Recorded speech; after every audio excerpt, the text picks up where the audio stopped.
पर हेॾे त ॻाल्हि वॾे अनमूल शइ जी आ। अल्लाहु अकबर। हेॾे त वरी ॻाल्हि अजीब निराली आ। मां क़ुरान मजीद जे असर बयान करण जे लाइ वाइदो शुरू कयोसि। रूम जे बादशाह इलाज कराए कराए थकिजी पियो। आख़िर हिकिड़ो ई कलम घुराई अथई, हिकिड़ो कागज़ घुरायो अथई। खत लिखे तो केॾे खत लिखे तो चए मुसलमाननि जो अमीरुल मोमिनीन आ जंहिंजो नालो उमर बिन ख़त्ताब रज़ी अल्लाह अन्हु। उन मुसलमाननि जे अमीरुल मोमिनीन ॾे मां खत लिखां थो, मन उन्हनि वटों कंहिं क़िस्म जी दवा मिली वञे। अल्लाहु अकबर। मां ॻाल्हि चई किथे रहियो मदीनो, किथे रहियो रूम। रब हिदायत ॾे त पोइ देरी कोन थींदी आ। जे हिदायत ॾियण ते अचे त रूम जे बाशिंदनि खे रब हिदायत ॾे पियो। रूम जे बादशाह हज़रत उमर साईं ॾे ख़त लिखियो। हज़रत उमर साईं वटि पहुतो। सोणे उमर बिन ख़त्ताब वटि रूम जो कासिद पहुतो। ख़त ॾिने रूम जे बादशाह जो। लिखियल हो मुसलमाननि जा अमीरुल मोमिनीन, जेकॾहिं तव्हां वटि कोई इलाज आहे त मूंसां महिरबानी कयो, इलाज तजवीज़ कयो। मां ॾाढा हकीम घुराया आहिनि पर मुंहिंजो इलाज ई सही कोन थियो आहे। हज़रत सोणे उमर साईं जीअं जो ख़त पढ़ियो, ख़त पढ़ण खां बाद उन कासिद खे चई हेॾे अचु मां इलाज ॾियां। हज़रत सोणे उमर साईं पंहिंजी टोपी लाए ॾिनी। फरमाई कासिद वञी वञी रूम जे बादशाह खे ई टोपी ॾे, उमर ही इलाज तजवीज़ कयो आहे। इंशा अल्लाह रूम जे बादशाह जे मथे ते टोपी पवंदी, रब जे फज़ल सां हुक्म सां दर्द ख़त्म थी वेंदो। अजीब इलाज साईं। कासिद अची करे टोपी खणी रूम जे बादशाह वटि पहुतो।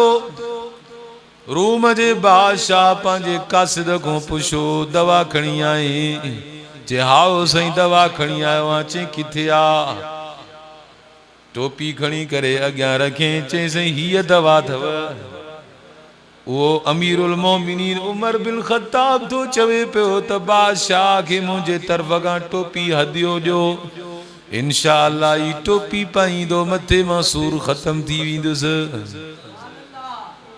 बादशाह ॾिसी पियो, ॾिसे हिकिड़ी फ़क़ीरानी टोपी साईं।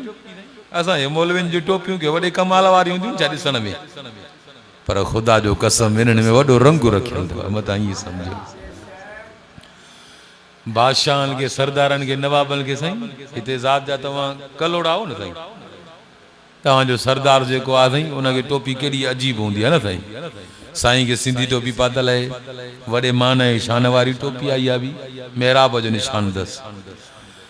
कहिड़ियूं न वॾियूं वॾियूं भलियूं टोपियूं हूंदियूं अथव, वरी जेलरनि जूं अञा वॾियूं कैदियुनि जूं ठहियल टोपियूं भलियूं।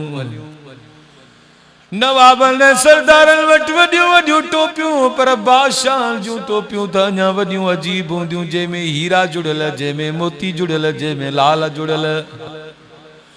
बादशाह जूं पंहिंजूं टोपियूं वॾे हिसाब जूं ठहियल हूं, पर हीअ ग़रीबानी टोपी बादशाह ॾिसी पियो ॾिसे। चए पियो ही इलाज अजीब क़िस्म जो आ। छा भला उमर साईं खाइण जी दवा न ॾिनी थी, पीअण जी दवा न ॾिनी थी? दवा या त खाई बि आ या पी बि आ, हीअ वरी पाइण वारी दवा मां पहिरियों दफ़ो ॿुधां थो पियो।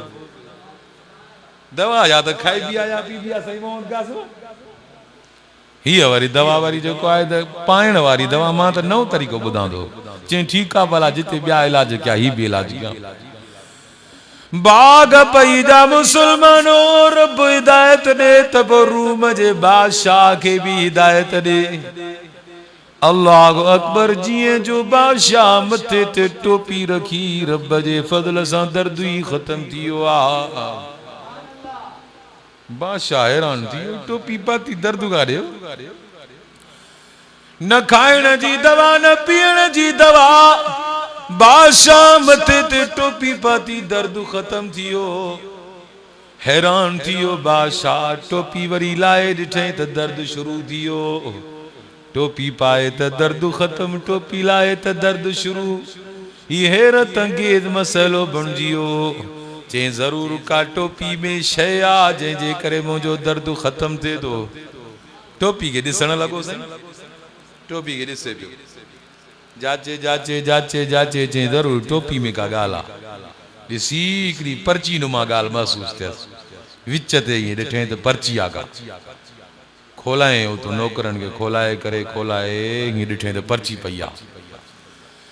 जीअं जो बादशाह पर्ची खोलाए करे कढी बाग